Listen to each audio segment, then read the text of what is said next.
유산균이 좋다 정말 만병통치약같이 얘기를 하죠. 혈당 조절도 하고 콜레스테롤 수치도 낮추고 갱년기 증상까지 개선시킨다고 하는데 내가 먹는 유산균은 왜 효과가 없을까요? 유산균 제대로 효과 보는 방법 말씀드리겠습니다. 안녕하십니까, 약들약의 고약사입니다. 화이팅 먼저 외치고 시작하겠습니다. 화이팅! 자, 오늘은 유산균이 그렇게 좋다는데 먹어보니까 그렇게 효과를 못 보는 것 같고 심지어 장에도 별로 피드백을 못 받는 것 같은 그런 느낌이 많이 있으실 겁니다. 유산균의 효과를 볼 수 있는 방법, 그리고 시너지를 내서 효과를 극대화시킬 수 있는 방법까지 말씀드리겠습니다. 자, 일반적으로 유산균을 섭취하는 목적은 위장 건강을 챙기는 게 가장 첫 번째 목적이실 것 같고요. 두 번째로는 면역력 쪽으로 요즘 많이 섭취를 하고 계시죠. 장과 면역세포의 연관관계를 따져서 장을 챙기면서 면역 과민도를 낮추는 그런 목적으로 섭취하시는 분들이 많으실 겁니다. 그리고 세 번째, 장과 뇌를 연결시켜서 장 건강이 결국은 뇌 건강의 하나의 축이다. 그래서 장 건강을 챙기면은 수면장애나 우울증이나 번아웃 같은 것들, 스트레스도를 케어할 수 있는 여러 가지 이점이 있다 해서 드시는 분들이 있으실 거고요. 네 번째로는 여성의 질염이나 방광염과 같은 것들을 예방하는 목적으로 많이 섭취하시죠. 대표적인 게 엘레땡 이런 유산균이 있었죠. 다섯 번째는 요즘에는 GLP-1이라는 호르몬을 유도해서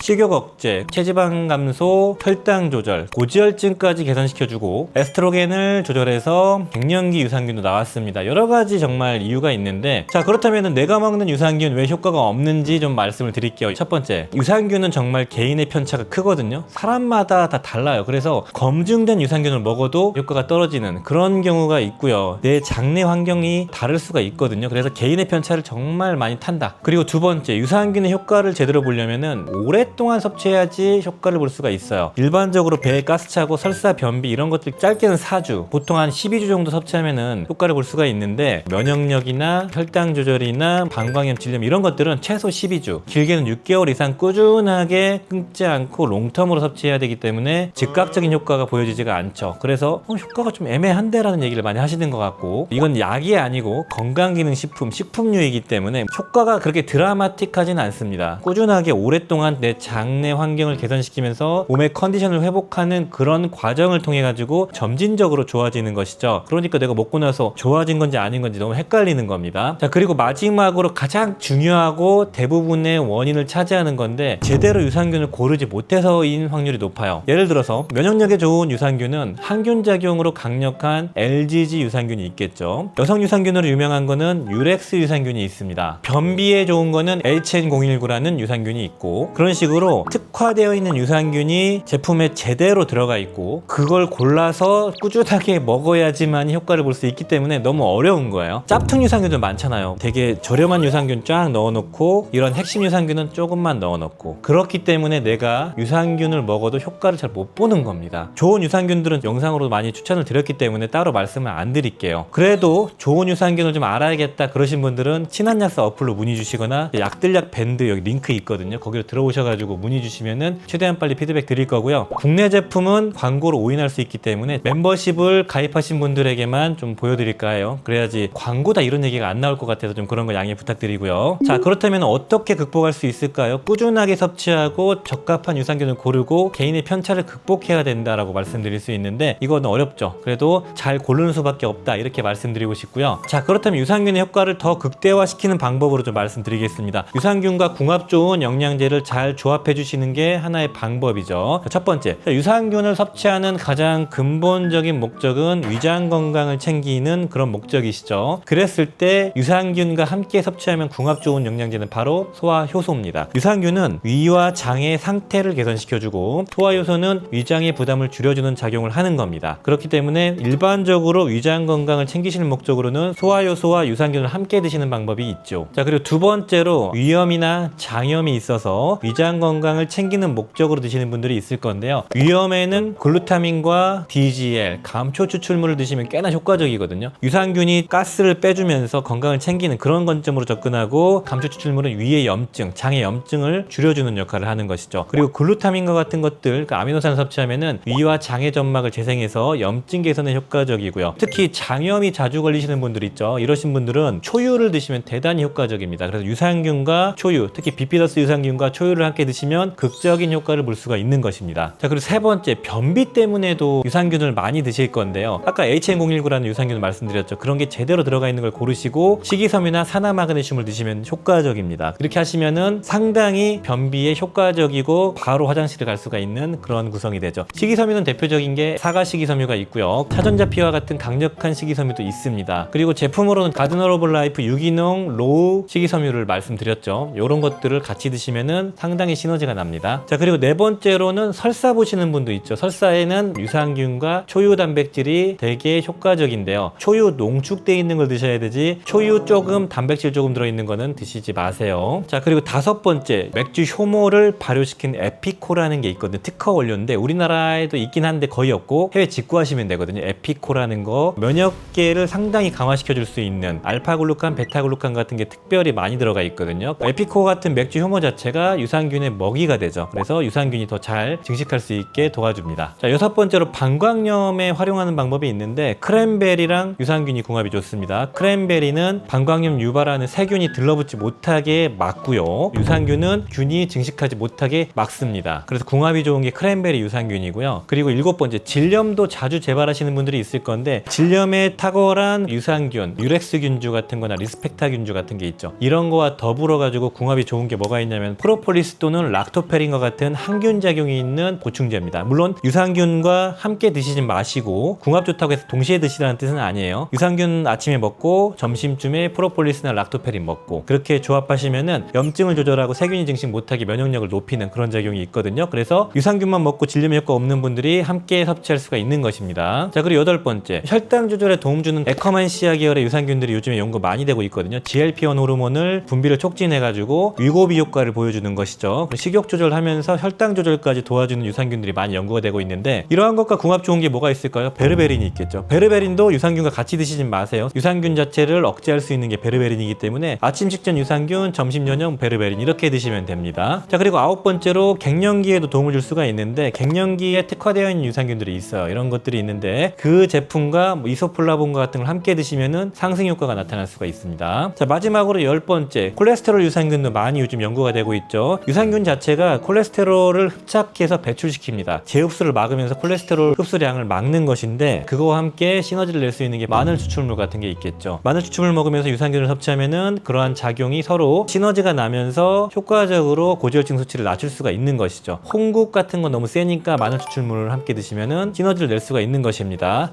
약들약. 자, 오늘은 내가 유산균을 계속 잘 먹고 있는데 효과가 없는 이유 말씀드렸고요. 이런 식으로 좀 접근하시면 좋고 시너지를 내는 조합까지 활용하시면은 큰 도움이 되실 거고요. 자, 오늘 영상이 도움이 되셨다면은 좋아요, 구독 부탁드리겠습니다. 감사합니다. 빠이요.